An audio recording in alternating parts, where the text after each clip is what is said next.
বৃষ্টি তো নামার নামই নিচ্ছে না। আজ আর শহরে যাওয়া সম্ভব হবে না বলেই মনে হচ্ছে। হ্যাঁ, গ্রামে আসবার পর এমন বর্ষা শুরু হবে ভাবতেই পারিনি। মোবাইলেও নেট নেই, সবকিছু থেকে একেবারে বিচ্ছিন্ন হয়ে গেছি। ওদিকে বৃষ্টির জন্য বাসও বন্ধ হয়ে গেছে।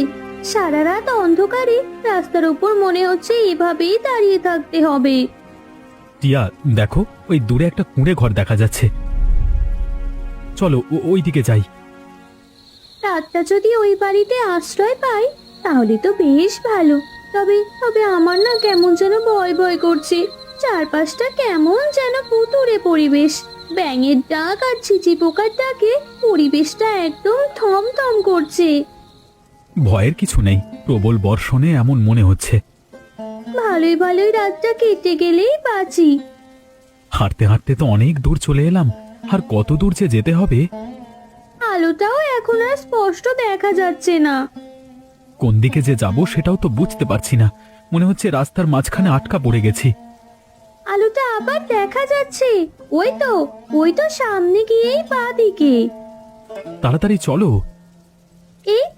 এই তো চলে এলাম, কিন্তু এই বাড়িতে কেউ আছে বলে তো মনে হচ্ছে না। কেউ আছেন? কেউ নেই মনে হচ্ছে। চলো আমরা ঘরেই যাই বরং। আপনারা কারা? এই অন্ধকারের মধ্যে আমার বাড়িতে এসেছেন কেন? আমরা খুব বিপদে পড়েছি। আজকে রাতটা যদি আশ্রয় দিতেন খুব উপকার হতো। মুখ দেখে বুঝতেই পারছি আপনাদের অনেক ক্ষুধা লেগেছে। এই নিন টমেটো রান্না। গরিব মানুষ তো, তাই এর চেয়ে বেশি কিছু খেতে দিতে পারবো না। আপনি আমাদের যে উপকার করলেন সারা জীবন আপনার কথা মনে রাখবো।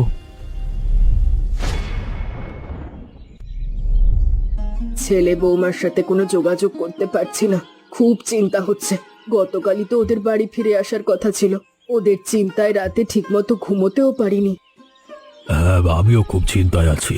একটু আগে মিনুর সাথে কথা হলো। মিনু বলল ওরা কালকে বিকেলেই রওনা দিয়েছিল। বলো কি, বিকেলে রওনা দিলে তো রাত 9টার মধ্যে বাড়ি চলে আসার কথা। আমার তো মনে হচ্ছে ওরা কোনো একটা বিপদে পড়েছে।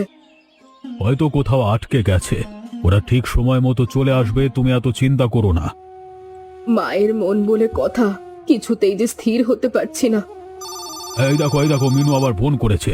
হ্যালো, না এখন ওরা বাড়ি আসেনি। আচ্ছা, ওরা বাড়ি আসবার সাথে সাথে তোমাকে ফোন করে জানাবো। হ্যাঁ হ্যাঁ গো, থানায় খবর দিলে হয় না? না এখনই থানায় খবর দেওয়ার দরকার নেই। আমি তো বলছি ঝড় বৃষ্টিতে ওরা কোথাও আটকা পড়েছে। আমার একদম ভালো ঠেকছে না গো। ওগো, তুমি কিছু একটা করো না গো। আমার ছেলের কিছু হলে আমি শেষ হয়ে যাব। তুমি একটু বেশি চিন্তা করছো। এত চিন্তা করা তোমার শরীরের জন্য মোটেই ভালো না। নিচে চলো তো, ওরা এলো কিনা দেখি। না গো, আসেনি। আসলে তো দেখা যেত। তুমি বসে থাকো, আমি নিচে গেলাম। কি হলো, তোমার কি কষ্ট হচ্ছে? দাঁড়াও আমি ধরে নিয়ে যাচ্ছি। ওহ, সোজা হয়ে দাঁড়াতে পারছি না গো। আমার বুকের মধ্যে কেমন যেন হচ্ছে। ললিতা, বিপদে সাহায্য চাইতে এসেছিলাম, এখানে এসে আরো বেশি বিপদে পড়ে গেলাম। যেভাবে আমাদের হাত পা বাঁধা আছে, খুলতে পারবো বলে তো মনে হচ্ছে না। হাতে পায়ের বাঁধন খুলে দিলেই বা যাবো কি করে? আমাদের কাছে যা ছিল সবই তো নিয়ে নিয়েছে। কাছে একটা টাকাও যে নেই। টাকা থাকবার দরকার নেই, একবার যদি এখান থেকে বের হতে পারি ঠিক সময় মতো বাড়ি পৌঁছে যাব। এটাকে দেখে সহজ সরলই তো মনে হচ্ছিল, অথচ সে যে এত বড় ক্রিমিনাল স্বপ্নেও তো ভাবতে পারিনি। সত্যি বলতে মানুষের মুখ দেখে চেনারই উপায় নেই সে কেমন। টিয়া, চুপ চুপ চুপ, কেউ মনে হচ্ছে এদিকে আসছে। কোথায়? আমি তো কারোর কথা শুনতে পাচ্ছি না। টিয়া দেখো, এদিক দিয়ে রক্ত গড়িয়ে আসছে। মনে হয় এরা কাউকে খুন করেছে। সেটাই তো মনে হচ্ছে। আমাদের এখান থেকে যেভাবেই হোক পালাতে হবে। এত শক্ত করে বেঁধে রাখলে পালিয়ে যাব কি করে? আরে বাবা, দাঁত দিয়ে আমি হাতের বাঁধন কাটার চেষ্টা করছি, তুমিও আমার মতো চেষ্টা করো। এখান থেকে বের হতে না পারলে বাবা মা আমাদের চিন্তায় একেবারে মরে যাবে। কোন কুক্ষণে যে মিনু মাসির বাড়িতে বেড়াতে গিয়েছিলাম। পিসি কত করে বলেছিল আজকের দিনটা থেকে যা, আমরা কিছুতেই পিসির কথা শুনলাম না। এখন কথা বলে সময় নষ্ট না করে দাঁত দিয়ে বাঁধন কাটার চেষ্টা করো। হ্যাঁ হ্যাঁ, করছি করছি। চেতন, এদিকে এসো, দেখো কি কাণ্ড হয়ে গেছে। শিকারী দুজন আমাদের হাত থেকে পালিয়ে গেছে। কিরে কিরে পালিয়ে গেল ওরা? ওদের অনেক শক্ত করে বেঁধেছিলাম। ওরা পালিয়ে গিয়ে আমাদের অনেক লস হয়ে গেল। লস তো হলো বটে, তবে আজ রাতে নতুন শিকারী ধরার ফাঁদ পাততে হবে। সহজে কি শিকারী ধরা যায়? এই রাস্তায় আসার পথে যারা বিপদে পড়ে তারা আমাদের কাছে আসে। এবার থেকে বিপদে পড়ার ফাঁদ আগে সৃষ্টি করব, তারপর শিকারী ধরবো। তোমার কথা তো আমি কিছু বুঝতে পারছি না। রাতে রাস্তার পাশে দাঁড়িয়ে থাকবো, তারপর ওই রাতে যারা রাস্তায় বার হবে তাদের পটিয়ে আমার বাড়িতে নিয়ে আসবো। ঠিক বলেছো, এখন থেকে আমাদের এভাবেই কাজ করতে হবে। আমাদের তো সুস্থ মানুষের কিডনি দরকার। এখন থেকে রোজ একটা করে কিডনি বিক্রি করতে হবে। সে তো বটে, ডক্টর অরুণ তো আমাদের সাথে আছেই। তবে গতকাল ডক্টর অরুণ যার কিডনি অপারেশন করেছিল তার কিডনিটা আগে থেকেই নষ্ট ছিল, তাই ওই কিডনি কাজে লাগাতে পারবো না। এবার থেকে অসুস্থ বয়স্ক মানুষ আমরা স্বীকার করব না। আমাদের টার্গেট থাকবে সুস্থ স্বাভাবিক মানুষ। চেতন, আমাদের এখন ঘুমোতে হবে। আমরা তো রাত জেগে কাজ করি, এখন ঘুমোতে না পারলে রাতে কাজ করতে পারবো না। কিছু মুখে দিয়ে ঘুমাবো। আর রবিন আর বৌমা মনে হয় আর কোনোদিন ফিরে আসবে না। ওদের শোকে তোর বৌদিও যায় যায় অবস্থা। সেদিন বুকের ব্যথা এতটাই জোর বেড়ে গিয়েছিল, তোর বৌদি ছাদ থেকে পড়ে গেল। তারপর থেকে তো কথাটাও বন্ধ হয়ে গেছে। সব ঠিক হয়ে যাবে দাদা, রবিন টিয়া ফিরে আসবে, বৌদিও সুস্থ হয়ে উঠবে। কোথায় যে হারিয়ে গেল, পুলিশও খুঁজে বের করতে পারছে না। দেখেছো দাদা, আমাদের কথা শুনে বৌদির চোখ দিয়ে কেমন জল গড়িয়ে পড়ছে। তোর বৌদি কথা বলতে পারে না, কিন্তু সব বুঝতে পারে। আচ্ছা দাদা, বৌদিকে নার্সিং হোমে ভর্তি করে দিলে হয় না? আমার মনে হয় ওইখানে থেকে বৌদির ভালো চিকিৎসা হবে। না রে, ওখানে নিয়ে গিয়ে কোনো লাভ হবে না। ডাক্তার বলেছে বাড়ি নিয়ে আসতে, তাই নিয়ে এসেছি। বৌদিকে এইভাবে শুয়ে থাকতে দেখে আমার একদম ভালো লাগছে না। বৌদি কি এমন করে শুয়ে থাকার মানুষ? আমারও কি ভালো লাগছে, কিন্তু কি করব বল। বৌদি কি কোনোদিনও সুস্থ হবে না? ডক্টর কি বলছে রে দাদা? ধৈর্য ধরতে বলেছে। হঠাৎ করে কবে হয়তো দেখতে পাবো তোর বৌদি সুস্থ হয়ে উঠেছে। সৃষ্টিকর্তা, তুমি সব কিছু ঠিক করে দাও। মিনু, তোর বৌদির পাশে থাক। আমি একবার থানায় যাব, দেখি বৌমা আর রবিনের কোনো খোঁজ দিতে পারে কিনা। আজকাল তো পুলিশের দিয়ে কোনো কাজ হয় না। ঠিক আছে দাদা, তুমি যাও। রবিন আর বৌমা বাড়ি ফিরে না আসা অব্দি আমি এখানেই থেকে যাব। তাহলে তো খুব ভালো হয়। আমি এবার আসি। বৌদি, বৌদি তুমি চোখের জল ফেলো না, দেখো সব ঠিক হয়ে যাবে গো। আমাদের হাত থেকে পালিয়ে যাওয়া এত সহজ নয়, বুঝলে?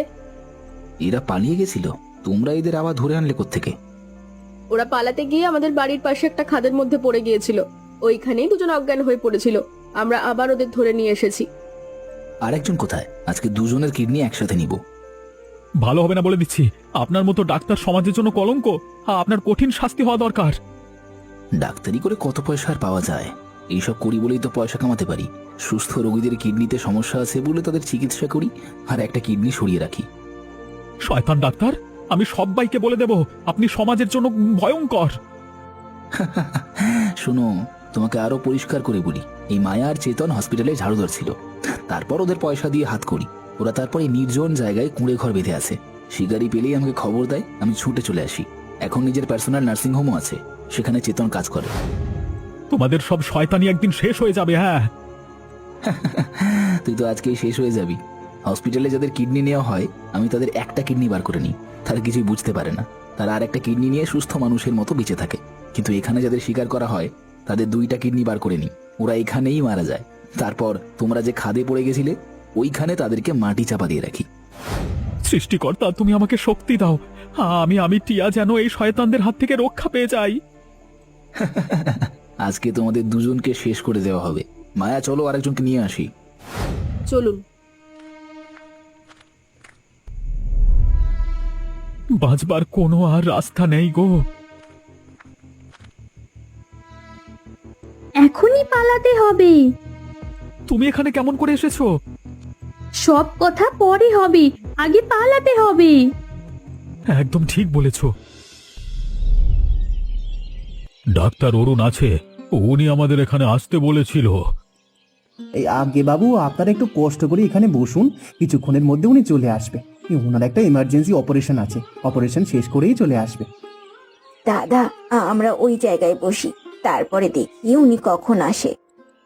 সেটাই ভালো হয়। এর মধ্যে আমি আপনাদের জন্য চা নিয়ে আসি। না না না, চা লাগবে না, পারলে তুমি আমাকে এক গ্লাস জল দিতে পারো। ঠিক আছে বাবু।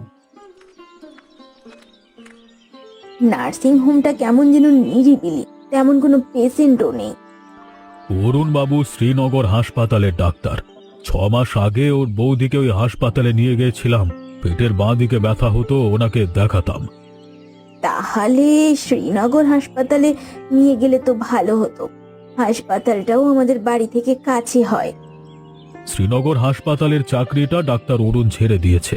হাসপাতালের একজন ঝাড়ুদার আমাকে এখানকার ঠিকানা দিল। সব ধরনের চেক আপ তো আর তোর বৌদির করা হয়েছে, কিডনির কোনো সমস্যা আছে কিনা সেটাও চেক আপ করার দরকার। ঠিক আছে, সৃষ্টিকর্তা যেন বৌদিকে তাড়াতাড়ি সুস্থ করে দেয়। সুস্থ আর কি করে হবে, একমাত্র ছেলে আর তার বউ আদেও বেঁচে আছে কিনা আমরা জানি না। মন খারাপ করো না দাদা, সব ঠিক হয়ে যাবে। তাই যেন হয়। মায়া, এনে 5,000 টাকা। কাল সকালে আরো 10,000 টাকা পাবি। 5-10 হাজার টাকা দিয়ে কিচ্ছু হবে না। আপনার জন্য আমি আর চেতন খেটে মরি, আর আপনি আমাদের 5-10 হাজার টাকা দেবেন? এত কম টাকায় চলবে না। ছিলি তো ঝাড়ুদার, এই আমি তোদের রোজগার করার পথ দেখিয়েছি। ঝাড়ুদার ছিলাম বটে, তবে না খেয়ে তো আর থাকতাম না। মনে রাখবেন, আপনার জন্যই কিন্তু শ্রীনগর হসপিটালের চাকরিটা আমরা ছেড়ে দিয়েছি। হ্যাঁ, কি এমন চাকরি করতিস যে সেটা ছাড়তে হয়েছে বলে দুঃখ করছিস? ঝাড়ুদার ছিলাম, কিন্তু মাস গেলে তো মাইনে পেতাম।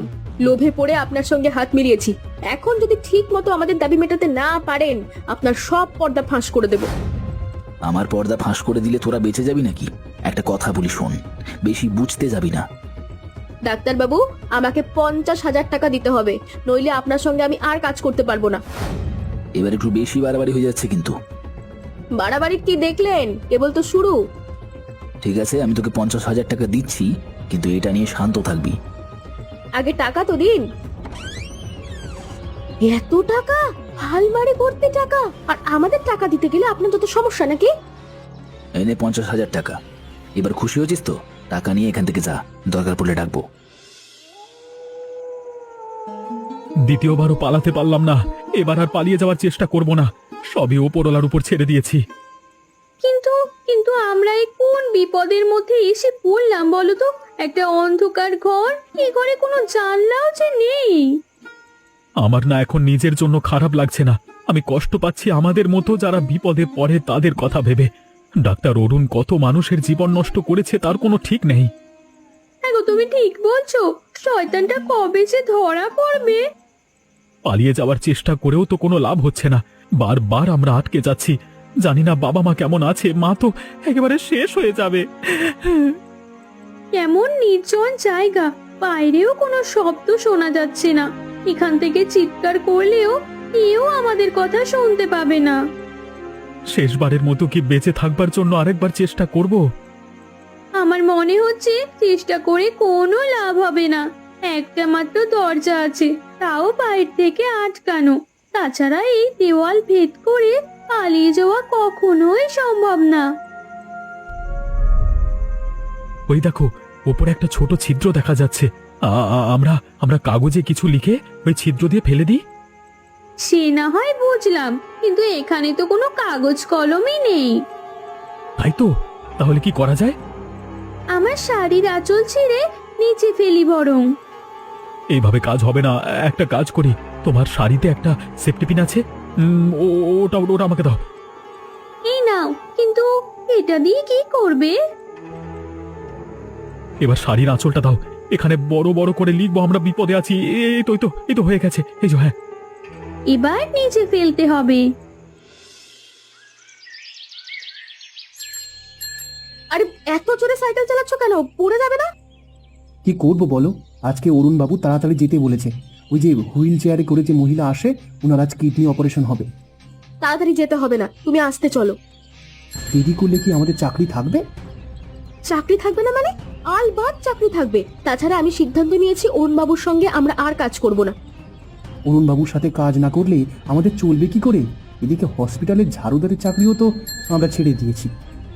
তোমাকে একটা কথা বলি, আজ আমরা দুজন অনেক দূরে চলে যাব। অরুণবাবু যখন ওই মহিলার অপারেশন করবে তখন ওনার রুম থেকে টাকা চুরি করে পালিয়ে যাব। ওনার রুমে যে আলমারিটা আছে সেখানে এক আলমারি ভর্তি টাকা। বলো কি? কিন্তু আলমারির চাবি তো অরুণবাবুর কাছে। চাবি আমি সরিয়ে রাখবো, এ নিয়ে তুমি চিন্তা করো না। ভালোই হবে, ওই টাকা নিয়ে আমরা সারা জীবন সুখে শান্তিতে জীবন কাটাতে পারবো। এইসব পাপ কাজে আর জড়াবো না। যেদিন ধরা পড়বো সেদিন আমাদের সব যাবে। তাই বলি অরুণবাবু সারা জীবন এইভাবে সুস্থ মানুষের জীবন নষ্ট করবে? অরুণবাবুর তো শাস্তি হওয়া দরকার। অরুণবাবুর কথা ভেবে কোনো লাভ নেই, উনি যা ইচ্ছে তাই করুন। ঠিক বলেছ, এখন থেকে আমরা নিজেদের নিয়ে ভাববো। আজকে বৌদির অপারেশন আর আমরা দেরি করলাম। রাস্তা অনেক বেশি, কাছাকাছি কোনো হাসপাতাল থেকে অপারেশন করলেই ভালো হতো। আমিও তাই বলি, এত দূরে আসা ঠিক হয়নি। আগে তোর বৌদিকে ডাক্তার দেখানো হয়েছিল তো, এই জন্য এনার কাছে নিয়ে আসা।